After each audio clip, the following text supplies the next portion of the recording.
Hi കൂട്ടുകാരെ, പുതിയൊരു വീഡിയോയിലേക്ക് എല്ലാവർക്കും സ്വാഗതം. അങ്ങനെ ഇനി പ്രണവിനെ കാണാനില്ലെന്ന് വന്നിട്ട് പാറുവിനോട് പറയണം കേട്ടോ. ആ സമയമാണ് ശിവാനിയും വസുന്ധരയും കയറി വരുന്നത്. അപ്പോൾ വസുന്ധര പറയണം, ഞാനും തിരഞ്ഞ് അവിടെ ഒന്നും പ്രണവിനെ കാണാനില്ല. അപ്പോൾ പാറു പൊട്ടിക്കരയാണ് കേട്ടോ. ഇതേ സമയം ശിവാനിക്ക് കിട്ടിയ അവസരം ശിവാനി മുതലെടുക്കുകയാണ്. അപ്പോൾ ഈ ഒരു സംസാരം ഇവർ തമ്മിൽ സംസാരിച്ചിട്ടുണ്ടല്ലോ, ഗൗതമും നിധിയും കൂടിയിട്ട്. അവൾ പ്രണവിനെ കാണാത്തതല്ല, നമുക്ക് മുന്നിൽ കുറ്റം ചാർത്താനാണ് അവൾ ശ്രമിക്കുന്നതെന്ന് ഗൗതം പറഞ്ഞിട്ടുണ്ടല്ലോ. അങ്ങനെ ഈ സമയം ഇത് ഇവിടെ വന്നിട്ട് ഇങ്ങനെ പറയുകയാണ്, അമ്മേ അവൻ ഇവിടെ ഒന്നും പോയിട്ടില്ല, അവൻ എങ്ങോട്ടാണ് പോയതെന്ന് അറിയത്തില്ല എന്നൊക്കെ പറയുമ്പോൾ പാറു കരയാണ് കേട്ടോ. അയ്യോ എൻ്റെ കുഞ്ഞിന് എന്താ പറ്റിയതെന്ന് അറിയില്ലല്ലോ ഈശ്വര എന്നൊക്കെ പറഞ്ഞ് കരയുമ്പോൾ ഉടൻ തന്നെ അവിടെ വസുന്ധര പറയുന്നത്, സമാധാനപ്പെടി ഏട്ടത്തി, നമുക്ക് എന്തെങ്കിലുമൊക്കെ ചെയ്യാം. അപ്പോൾ ശിവാനി പറയും, അങ്ങനെ അങ്ങ് സമാധാനപ്പെടാൻ പറ്റില്ല, എനിക്ക് എൻ്റെ ഭർത്താവിനെയാണ് നഷ്ടപ്പെട്ടിരിക്കുന്നത്. എൻ്റെ പ്രാണന് തുല്യം ഞാൻ സ്നേഹിക്കുന്ന എൻ്റെ ഭർത്താവ്. അപ്പോൾ അതുകൊണ്ട് ഞാൻ പോലീസിലൊരു കേസ് കൊടുക്കുകയാണ്. അപ്പോൾ അതിൻ്റെ ആവശ്യമില്ലെന്ന് ഗൗതം പറയണേ. അപ്പോൾ ഈ സമയം അതിനാവശ്യമില്ലെന്ന് ഇനി പറയുന്നത്, ഇനി അവൻ എന്തെങ്കിലും ചെയ്തിട്ടുണ്ടാവും എന്ന് പറയണം. അങ്ങനെ അവനെ ഇനി കൊന്നിട്ടുണ്ടാവും എന്ന് വരുത്തി തീർക്കേണ്ട. അപ്പോൾ അത് കേട്ടോടെ തന്നെ ഗൗതം വാൽ തോന്നിയത് വിളിച്ച് പറഞ്ഞാലുണ്ടല്ലോ, ദേഷ്യം തലക്ക് കയറുന്നുണ്ട്. നിനക്കിപ്പോൾ എന്താ ഇങ്ങനെ ഒരു കാര്യം വരുത്തി തീർക്കാൻ ഇത്ര വല്ലാത്ത തിടുക്കം എന്ന് ചോദിക്കേണ്ടേട്ടാ. അങ്ങനെ ഈ സമയം വസുന്ധര പറയണേ, എന്തായാലും ഗൗതം പറയുന്നതിൽ കാര്യമുണ്ട്, അവനൊരു ബിസിനസ്മാനാണ്, അതുകൊണ്ട് തന്നെ ഇപ്പോൾ ഈ നമ്മുടെ കുടുംബത്തിനാണിത് ദോഷം ചെയ്യുക. അപ്പോൾ ഉടൻ തന്നെ അതിനിടയ്ക്ക് ശിവാനി പറയണേ, അല്ല ഇത് നിധിയാണ്. അപ്പോൾ നിധി പറയണത് ശരിയാണ്, ഇതൊരിക്കലും കേസാക്കി മാറ്റണ്ട, നമുക്ക് ഇന്ന് രാത്രി നോക്കട്ടെ. അപ്പോൾ വസുന്ധര പറഞ്ഞത് തിരുത്തി പറയാൻ കേട്ടോ. വസുന്ധര പറയണേ, നീ ആരുടെ അത് പറയണേ, അപ്പോൾ ഇതിൽ നീ ആയിരിക്കും, ഗൗതമായിരിക്കില്ല ഇതൊന്നും ചെയ്തിട്ടുണ്ടാവും, നീ ആയിരിക്കും, നീയല്ലേ എൻ്റെ മോനെ അടിച്ചത്, അടിച്ചില്ല എന്നുള്ളത് ലെവലല്ലേ നീ കാട്ടിക്കൂട്ടിയത്. അപ്പം അവനത് താങ്ങാൻ വയ്യാതെ അവൻ ഇവിടെ നിന്ന് ഇറങ്ങിപ്പോയതാണ്, നീ അതിന് കാരണക്കാരി എന്ന് പറയുന്നത് കേട്ടോ. അങ്ങനെ ഇവളുടെ പേരിലാണ് കേസ് കൊടുക്കേണ്ടതെന്ന് പറയാം. അപ്പോൾ ഗൗതം വല്ലാത്തൊരു കഷ്ടം, എങ്ങനെ പോയാലേ ഇവളെയല്ലേ കുറ്റപ്പെടുത്തുള്ളൂ എന്ന് വസുന്ധരയെ കുറിച്ച് പറയാണ്.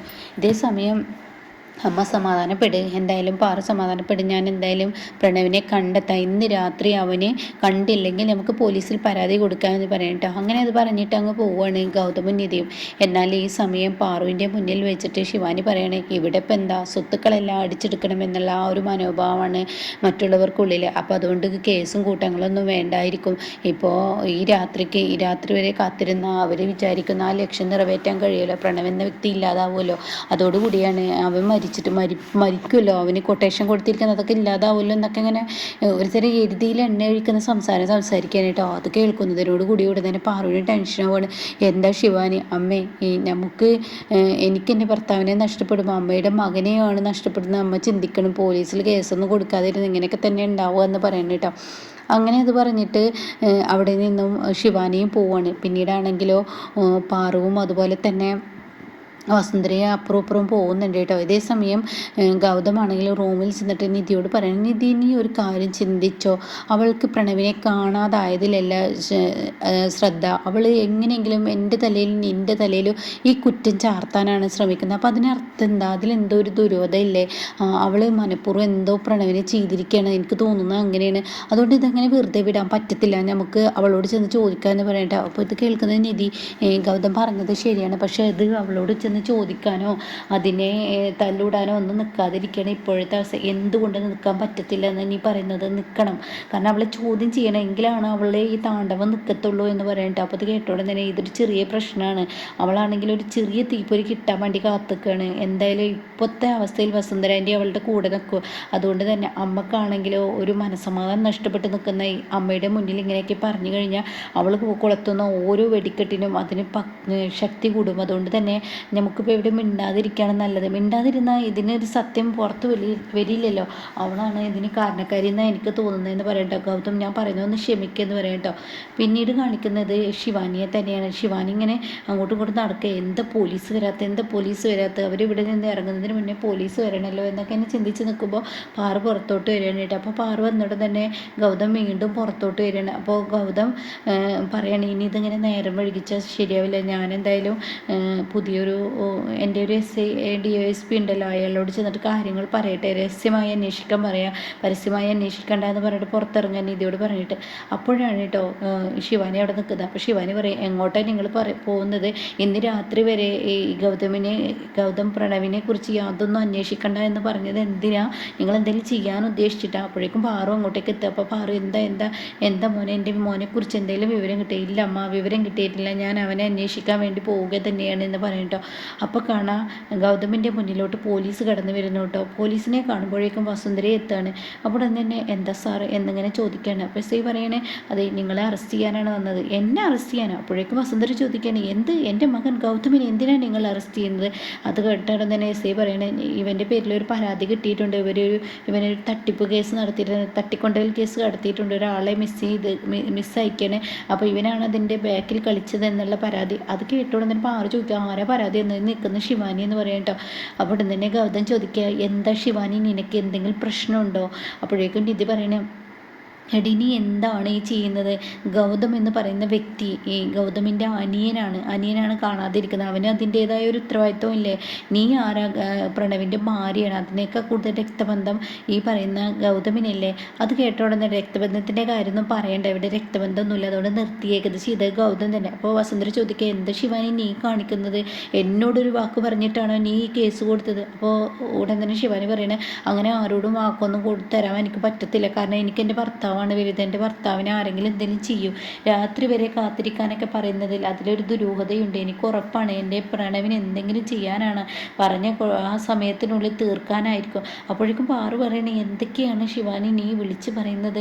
എന്നെ പേടിപ്പെടുത്തുന്ന ഓരോ വാക്കുകൾ. അത് കേട്ടോടെ തന്നെ നിധിക്കങ്ങ് ദേഷ്യം പിടിക്കണം. എടി നിർത്തടി, നീ കുറേ നേരമായാലും ഇവിടെ കിടന്ന് താണ്ഡവം ആടുന്ന, നിൻ്റെ താണ്ഡവം നിർത്തിക്കോ. കാരണം നീ എന്ന വ്യക്തിയെ കൊണ്ട് മനസ്സമാധാനം നഷ്ടപ്പെട്ട ഒരു വ്യക്തിയാണ് നിൻ്റെ ഭർത്താവ് എന്ന് പറയുന്ന പ്രണവ് നിന്നെ ജീവിതത്തിലോട്ട് കയറ്റിയതിന് ശേഷം ഇവിടെ എന്തെല്ലാം ദുരന്തങ്ങൾ ഉണ്ടായെന്ന് ഈ SIക്ക് പോലും അറിയാം. അതുകൊണ്ട് ഞങ്ങൾ ഒരിക്കലും പ്രണവിനൊന്നും ചെയ്യത്തില്ല, നീയാണ് ചെയ്തത്. അത് കേട്ടോടെ തന്നെ ശിവാനി പറയുന്നത്, നിങ്ങളിത് പറയും, അത് ശരിയാണ്, കാരണം എന്താണെന്നറിയോ? അവിടെ ഇപ്പോൾ അപമാനിതനായത് എൻ്റെ പ്രണവാണ്. കാരണം ഒരു ഓഫീസിൽ ഇത്രയും പേരുടെ മുന്നിൽ വെച്ചിട്ട് എൻ്റെ പ്രണവിനെ ഈ നിൽക്കുന്ന ഗൗതം അപമാനിക്കുകയാണ് ചെയ്തത്. അത്രയും പേരുടെ മുന്നിൽ വെച്ച് വഴക്ക് വരെയാണ് ചെയ്തത്.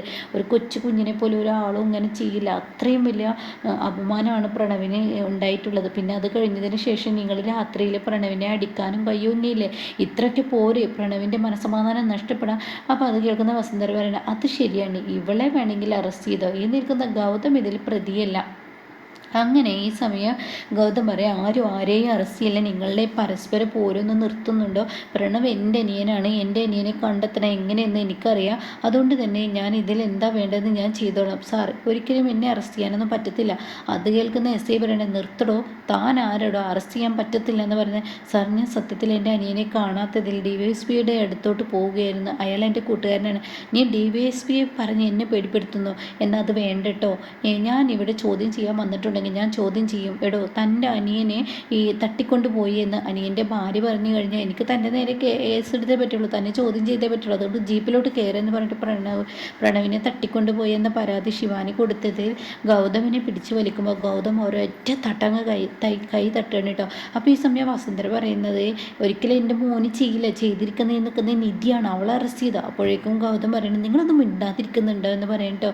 ഇതേ സമയം അവിടെ ഗൗതം പറയണേ, നിങ്ങൾ പോലീസുകാർക്ക് ഒരിക്കലും എന്നെ ഇവിടെ അറസ്റ്റ് ചെയ്യാൻ പറ്റത്തില്ല, ഇവളൊരു പരാതി എന്ന് പറഞ്ഞത് കേട്ടിട്ട് എന്നെ അറസ്റ്റ് ചെയ്യാൻ എന്ത് തെളിവാണ് നിങ്ങളുടെ കയ്യിൽ? ഒരു തെളിവുമില്ലല്ലോ, പോലീസിനെ നിയമം പഠിപ്പിക്കുന്നു എന്ന് SI ചോദിക്കുമ്പോൾ ഉടൻ തന്നെ ഗൗതം പറയണേ, ഞാൻ ആരെയും നിയമം പഠിപ്പിച്ചതല്ല, ഞാനൊരു കാര്യം പറഞ്ഞു തരാം.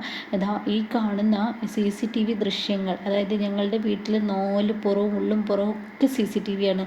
അപ്പോൾ അതുകൊണ്ട് അതിലെ ദൃശ്യങ്ങൾ നോക്കൂ, പ്രണവ് എന്ന വ്യക്തിയെ ഞാൻ ഇവിടെ നിന്ന് തട്ടിക്കൊണ്ട് പോയിട്ടുണ്ടോ എന്ന് നിങ്ങൾ നോക്കൂ എന്ന് പറയണ്ട. അങ്ങനെ ഈ സമയം CCTV ഗൗതം തന്നെ ഓപ്പൺ ചെയ്യാണ്. അങ്ങനെ പോലീസിന് ഇതെല്ലാം കാണിച്ചു കൊടുക്കുകയാണ്. പോലീസ് മൊത്തത്തിൽ നോക്കുമ്പോഴും പ്രണവ് തനിയെ ഇറങ്ങി പോകുന്ന ഒരു രംഗമാണ്. അർദ്ധരാത്രി പ്രണവ് തനിയെ ഇറങ്ങി പോകുന്നു. പിന്നീട് പിറ്റേ ദിവസം രാവിലെ ആവുന്നു, വസുന്ധരയും ശിവാനിയും പോകുന്നു. പിന്നീട് ഗൗതമും നിധിയും പോകുന്നു. അതേപോലെ ഗൗതമും നിധിയും തിരിച്ചു വരുന്നു, വസുന്ധരയും ശിവാനിയും തിരിച്ചു വരുന്നു. ഇങ്ങനെയുള്ള രംഗങ്ങളാണ് കേട്ടോ. അപ്പോൾ അത് കാണുന്നതിനോടുകൂടി ഗൗതം ചോദിക്കുകയാണ്, ഇതിലെവിടെയാണ് ഞാൻ പ്രണവിനെ തട്ടിക്കൊണ്ടുപോകുന്ന ഒരു സീൻ നിങ്ങൾ കണ്ടോ? പ്രണവിനെ തട്ടിക്കൊണ്ടു പോകണമെന്നുണ്ടെങ്കിൽ അർദ്ധരാത്രി അവനെ കെട്ടിയിട്ട് ഞാൻ ഇവിടുന്ന് കൊണ്ടുപോയി അവൻ്റെ അരികത്ത് ഞാൻ നിൽക്കി എന്തെങ്കിലും ചെയ്യുന്നുണ്ടോ? അവൻ തനിയാണ് പോയിട്ടുള്ളത്. അപ്പം അതിനർത്ഥം എന്താ? ഞാൻ ഇതിൽ പങ്കാളിയല്ല. ഈ നിൽക്കുന്ന പരാതി തന്നവളുടെ നേർക്ക് വിരൽ ചൂണ്ടുന്നത് നന്നായിരിക്കും. അവൻ്റെ മനസ്സമാധാനം നഷ്ടപ്പെട്ടിട്ടാണ് അവൻ ഇവിടെ നിന്നും പോയതെന്ന് പറയുമ്പോൾ ശിവാനി ആകെ പെട്ടു കേട്ടോ. അപ്പോൾ പോലീസ് പറയുന്നത് ഒരിക്കലും ഈ പറയുന്ന ഗൗതമിനെ അറസ്റ്റ് ചെയ്യാൻ പറ്റത്തില്ല. ഗൗതം ഒരു പരാതിക്കാരനാണ്. ഇവിടെ നിന്ന് എങ്ങോട്ടും ഗൗതമിന് പോകാൻ പറ്റത്തില്ല. ആ കാര്യം ഞാൻ പറയാമെന്ന് പറഞ്ഞിട്ട് എസ് ഐ അവിടെ നിന്ന് പോകുമ്പോൾ ശിവാനി ആകെ പെട്ടു കേട്ടോ. അപ്പോൾ ശിവാനി ആണെങ്കിലോ തൻ്റെ ഈ ഒരു നിധിയെയും ഗൗതമിനെയും എങ്ങനെയെങ്കിലും ജയിലിലടക്കുക എന്നുള്ള ആ ലക്ഷ്യമുണ്ടല്ലോ, അതിനു വേണ്ടിയാണ് ഈ കളി താൻ കളിക്കുന്നത്. പക്ഷേ അതെല്ലാം ഇനി പുറത്ത് വരികയാണ് കേട്ടോ.